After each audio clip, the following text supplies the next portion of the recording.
So the final thing to take a look at is phantom references. Phantom reference is probably the least used of all these types. We've seen with both weak reference and strong reference, when we call the get method on the reference type, we get back a strong reference to the underlying object. However, phantom reference does not work that way. If we wrap a strong reference in a phantom reference and then call get on the phantom reference, we get back null always. And you might think that makes these things useless. However, they do have a use case. And they are sometimes used as a replacement for a finalize method. Finalizers have certain issues. For example, finalizers can be expensive. When we add a finalizer to a class, when that class is created, the garbage collector has to know about it, because the garbage collector has to be able to call finalize once the object is no longer reachable. So this means that when such an object is created, there's some code that runs to inform the garbage collector that we have an object that's finalizable. There's a reference to that finalizable object kept by the runtime. So these objects will survive at least one garbage collection, as the runtime itself holds on to a reference to these things. And then finally, the runtime at some point must call the finalize method before finally releasing the object. And this takes a lot of work. So these things can be expensive. We're also not really sure when the finalize method is going to be called, except that it will be called at some point in the future. The idea behind phantom references is that we try and fix some of these issues. And we'll see some code now that does that. So again, we're going to use our person class here. But now we're going to create instances of this class and wrap them in a phantom reference. When we create a phantom reference, as we'll see, you must associate a reference queue with the phantom reference. So unlike soft references and weak references, where that's optional, with the phantom reference, we must use a reference queue. So that's the first thing we'll do. So here, we're going to say reference queue of person, and we'll call this thing queue. And we make this equal to new reference queue of person. And we'll import the class for that. So in a similar way to the way we used reference queues previously, we'll do the same thing with our phantom reference. We'll create a class that derives from phantom reference. So here, we'll have a class called finalizePerson, and this will extend phantom reference of person. Notice we need to add a constructor to this class, and this constructor takes a person and the reference queue of person. And again, similarly to our weak reference class, we add a cleanup method to this that's going to be called when there are no longer any strong references to our person type. So we'll do things slightly differently this time. Firstly, we'll create an array list of finalizePerson. Call this thing list, make this equal to new array list of finalizePerson. And we need to import this class. We'll also create an array list of person.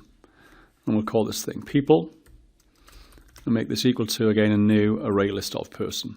So what we'll do is create a number of person objects and add them to the people list. For each person we create, we'll associate it with a phantom reference, in this case a finalizePerson. And we'll also maintain a collection of those phantom references. And we'll see why we are doing this in a moment. So for the code, let's create 10 people. So for int I equals 0, I is less than 10, I++, we'll do person, p equals new person, people dot add p, and then we'll add a finalizer to our list. So we'll do list dot add new finalizePerson. Now our finalizePerson takes a person reference, that's p, and also a reference to the queue. So we'll add our queue into this and add that into the list. So we now have a list full of people. What we can now do is set people to be null and call system.gc. So at this point, we've run the garbage collector. We just run this thing once, and now everything that's on that list will no longer be referenced. Every phantom reference for each thing on that list will now have been added to the reference queue that we've associated with this thing. So we can do two things here. First of all, we'll iterate over the list of phantom references and check that each one of these things has been included at this point. So that code will look something like this. And if we run this application, we should see that at this point, all our phantom references have been included. So let's try that.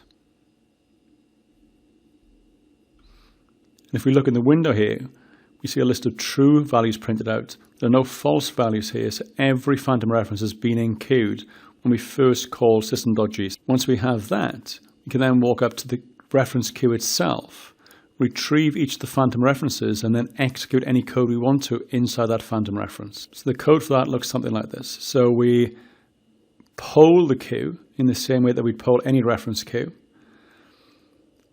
We retrieve the object from that queue. So while the poll doesn't return null, we know we're getting objects back from the queue. We cast it to be of type finalized person, and then we call this cleanup method. And if we run this code, we should see a collection of true values printed out, and then a collection of person is finalizing resources printed out. And there we go. We see all the trues followed by person is finalizing resources. The way we normally write this code would be similar to the way we saw reference queues in the previous example, i.e. we have the polling going on in a background thread.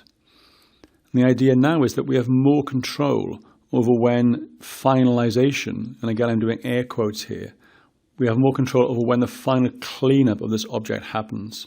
It's not under the control of the garbage collector anymore. It's more under our control now.